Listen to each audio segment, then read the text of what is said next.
Now let us see the factors on which the magnetic field in a circular coil depends.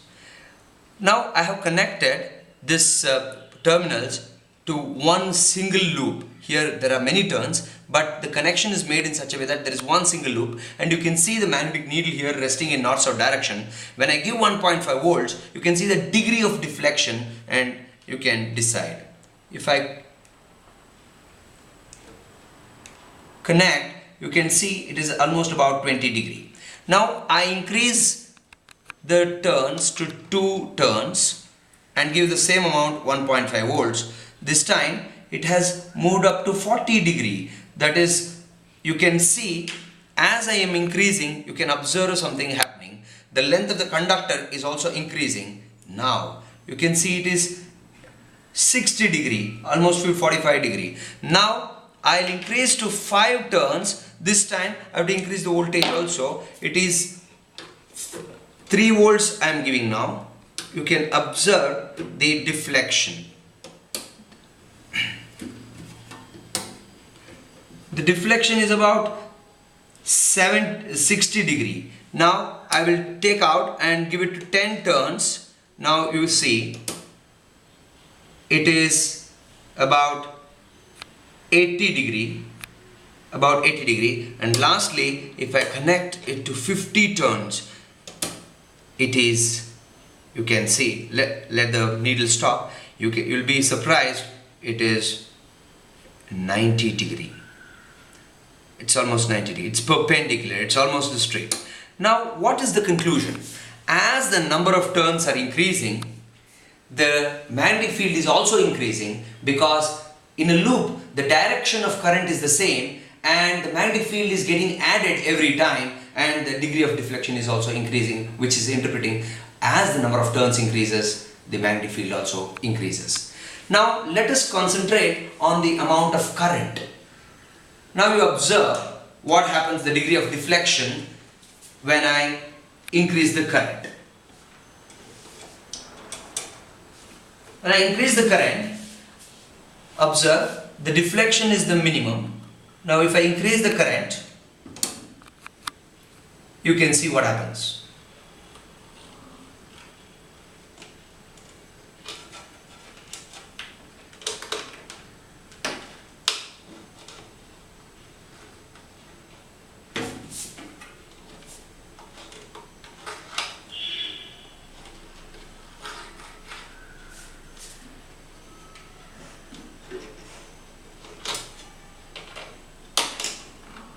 You can see what happens as the current increases.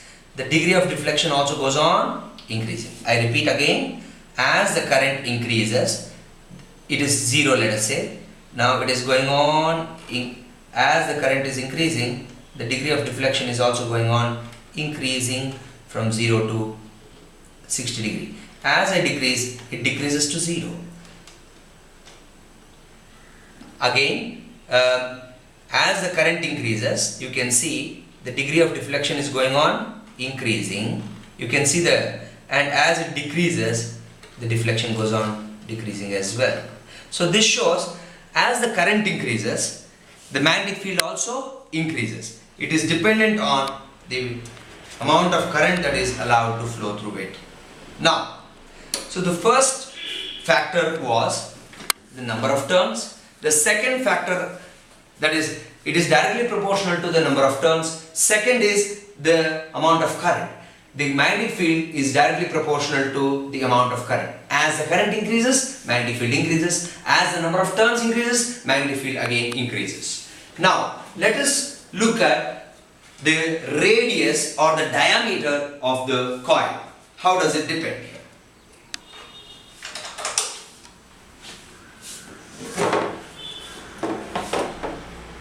Here we have the coils of varied diameters. The outermost, that is coil 3, coil 2, coil 1, which has different diameters, and we pass 3 volts. Let me start with the outermost one. Now you can see, I'll place the magnetic needle here and you can see the deflection, what happens. Now it is showing, I'll pass the current. You can observe it is almost 10 degree. It has moved. Now I'll come to the inner one. It has moved 20 degree. It is even more. Now I'll come to the innermost. This time it has shown the maximum deflection. I repeat this experiment again. Outermost, you can see the deflection about 10 degree. You can concentrate here. It is about 10 degree. If I come nearer, it is about 20 degree, and the radius is again decreasing, or the diameter is decreasing. It is around 60 degree. Now it has, it is deflected much more.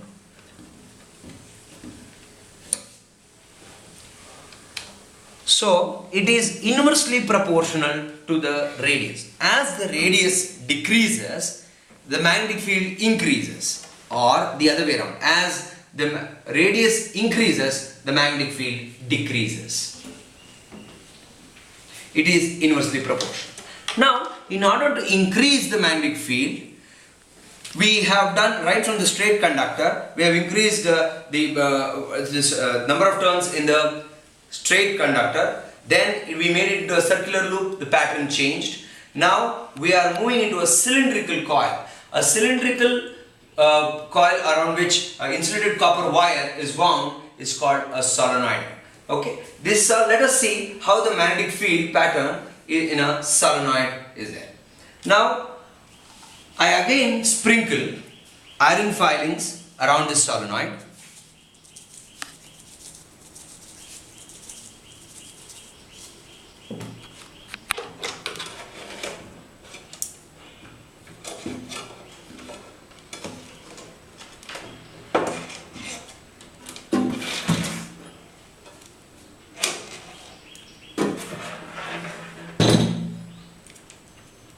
We pass current about 6 volts.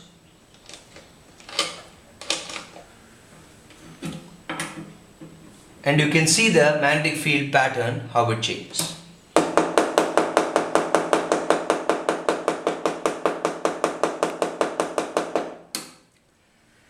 It is similar to that of the bar magnet which we had discussed earlier classes. Now you can see the direction of current also matters here. Now if it moves in a clockwise direction, we have south pole. In the anti-clockwise direction, it will be north pole. It always originates from the north. Conventionally, the magnetic lines of force always originates from the north and terminates in the south. The beauty of this magnetic lines of force, as we have seen in different patterns, that is in the straight conductor or a circular loop or in the solenoid, nowhere the magnetic lines of force are intersecting each other. Why doesn't it intersect each other? The reason is, we know that if at all they intersect, they have to show two different directions, wherein the magnetic field lines, if at all intersect each other, the point of intersection, the tangent drawn at that point shows two different directions. So therefore, magnetic field is a vector quantity and it has only one particular direction, which is impossible, and therefore this concludes that magnetic lines of force will not intersect each other. Now, in order to increase the magnetic field, we have to convert this solenoid, which is hollow, into an electromagnet by inserting a soft iron core into this. Now I will sprinkle the iron filings. We have a common terminal here, and you can see a comparative study here. Now I pass the current, the same amount of current into this. Now this time I tap it, and you can see the magnetic field lines of force and compare this with the solenoid. In a solenoid, there is a weak magnetic field. Here it is a very strong magnetic field. In a solenoid, inside the solenoid, it is from south to north it moves, and they are parallel. The parallel lines represent the uniform magnetic field. I mean to say, if I have 2 points P and Q, the magnetic field at both P and Q inside a solenoid will be equal because it is uniform. Similarly, even in the case of this electromagnet, a solenoid wound around a soft iron core, we get a electromagnet. An electromagnet is similar to that of the pattern is similar to that of a bar magnet. The difference between an electromagnet and a bar magnet is that bar magnet is a permanent magnet, electromagnet is a temporary magnet. It is a magnet as long as the current flows through it. And in a bar magnet, the polarity is fixed, while in an electromagnet, the polarity can be changed by reversing the direction of current. Bar magnet, the strength of the magnetic field is fixed. In an electromagnet, the strength of the magnetic field is not fixed, but we can increase it by increasing the amount of current, the number of turns, the soft iron core. These are the factors, and the radius of the solenoid or the electromagnet. So these are the factors on which the strength of the electromagnet also depends. So Sturgeon, he devised this electromagnet in order to increase the magnetic field. We have a device. You all might have played with an electromagnet, taking a nail and winding a copper wire around it, and you pass a DC, that is 1.5 volts, and if you pass electric current through this, it can hold pins and it can lift some stack of pins in it, and this can act as an electromagnet. It is holding. So now what we do is we will also increase the amount of current through that, and we'll see how the strength of the magnet depends here.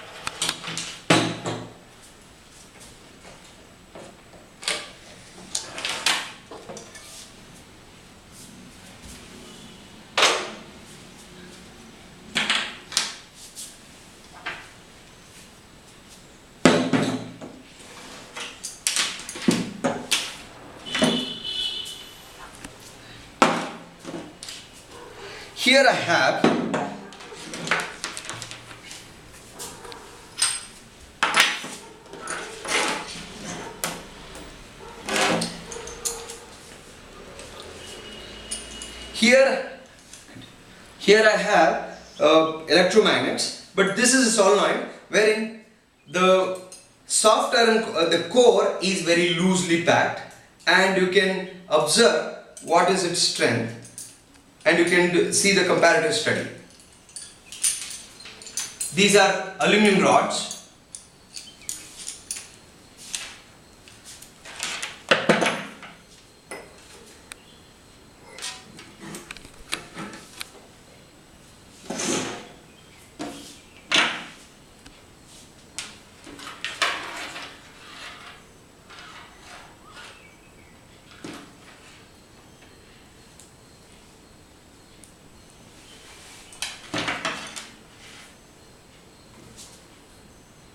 We have to pass 4.5 volts into this.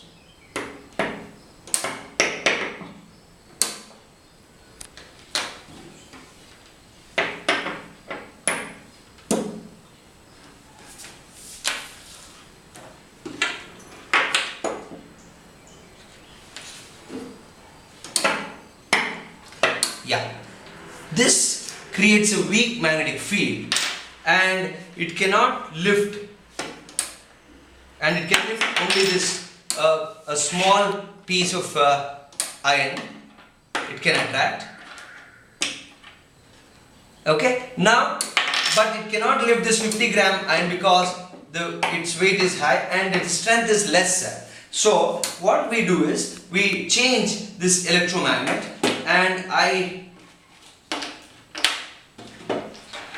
now this has a soft iron core which is solid, and this was not solid. I mean, this is very weakly packed in this. Now this is a soft iron core, is a highly ferromagnetic substance.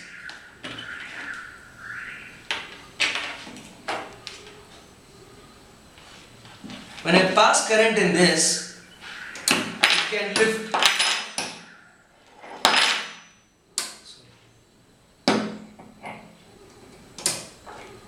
It can lift a 50-gram, and it has a capacity of lifting 50 grams as well.